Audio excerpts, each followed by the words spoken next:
మోకాళ్ళేసి దేవా ఏమని ప్రార్థన చేశాడైనా? దావీదు మహారాజు అయ్యింది దేవుని సన్నిధిలో చెప్పులు విడిచిపెట్టి దేవుని సన్నిధిలో మోకరించి, దేవా నీ దాసునైన నా కుటుంబాన్ని నిత్యము రక్షించు, ఆశీర్వదించు, దీవించు, నీ దాసునైన నా కుటుంబాన్ని ఆశీర్వదించు అని ప్రార్థన చేశాడు. ఆయన ఎవరు?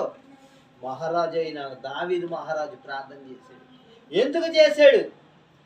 ఆ ప్రార్థన ఎందుకు చేశాడంటే, నేను ఒక్కడనే దేవుని సన్నిధిలో కనబడటమే కాదు, నేను కనబడాలి దేవుని సన్నిధిలో, నా భార్య బిడ్డలు కనబడాలి, నా పిల్లలు కనబడాలి, ఆ పిల్లల కుటుంబాలు, ఆ సంతానం తరతరములు కూడా దేవుని సన్నిధిలో కనపడాలి.